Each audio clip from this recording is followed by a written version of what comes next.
Assalamualaikum warahmatullahi wabarakatuh. Let me introduce myself.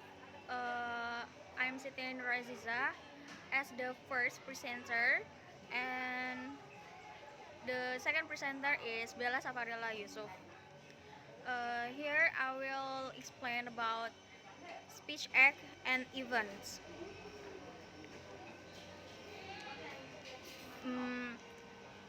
Speech situation at the bus stop. Speech event asking the time. Speaker A, what is the time? Nah, itu disebutnya speech act 1. Nah, speaker B, it's 1 o'clock. Itu disebut speech act 2. Nah, terus speaker C, thanks. Itu disebutnya speech act 3. Nah, speech situation itu context of language use such as ceremonies, fights, hands, classroom, parties, conference. Speech event. Speech event can be defined by a unified set of components throughout. Same purpose of communication, same topic, same participant, same language variety in generally. For example, exchanging greetings, telling jokes, and giving speeches. In speech act, communicative government sequence, these followings for example: knock knock jokes. Knock knock. Who is there? Abby. Abby who? Happy birthday to you. Nah, next, speech act are group of utterance with a single interactional function. Action performed via utterance are generally called speech acts.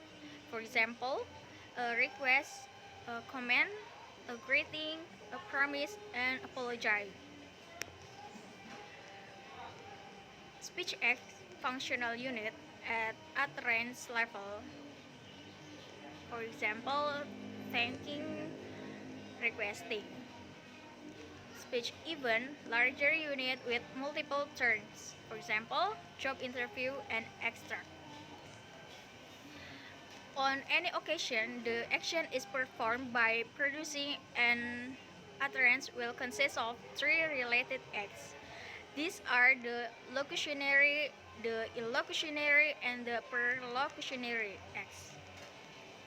The locutionary, illocutionary, and perlocutionary acts are in fact 3 basic components with the help of which a speech act is formed. The list briefly defines them. Locutionary act is performing an act of saying something. Illocutionary act performing an act in saying something. Perlocutionary act performing an act by saying something. Theory of speech act. Desire illocution to effects perlocution.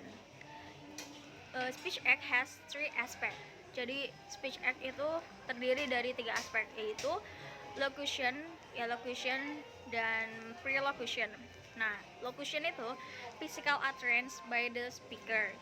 Illocution, the intended meaning of the utterance by the speaker, or performative.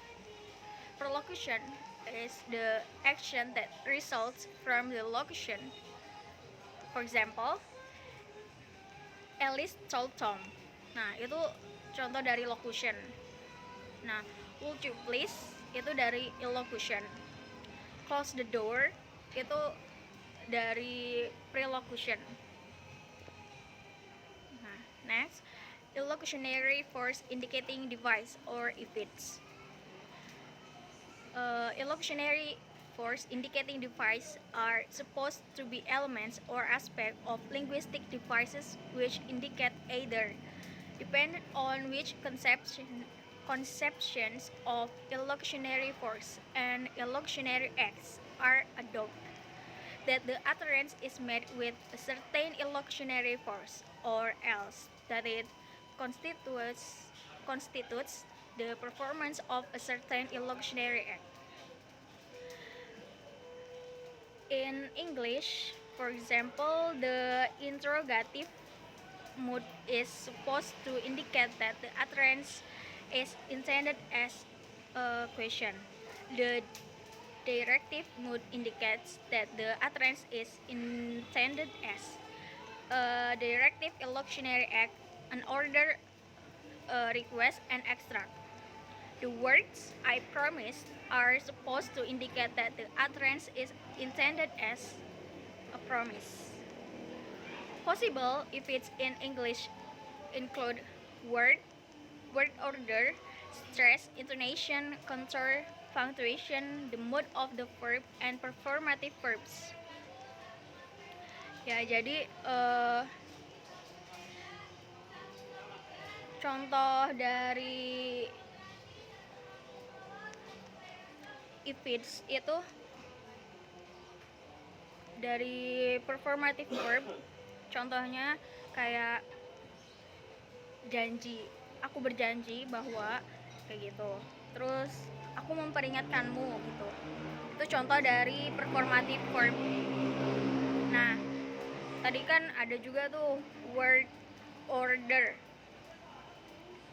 terus ada juga penekanan dan intonasi. Jadi penekanan dan intonasi itu apa ya, kayak misal you're going, nah itu maksudnya I tell you, you should be going gitu.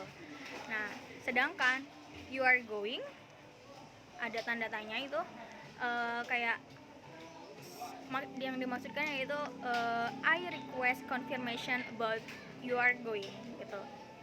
Terus ada juga are you going, ya berarti itu I ask you if you are going, kayak gitu. Okay, that's all from me. I think enough. Wassalamualaikum warahmatullahi wabarakatuh.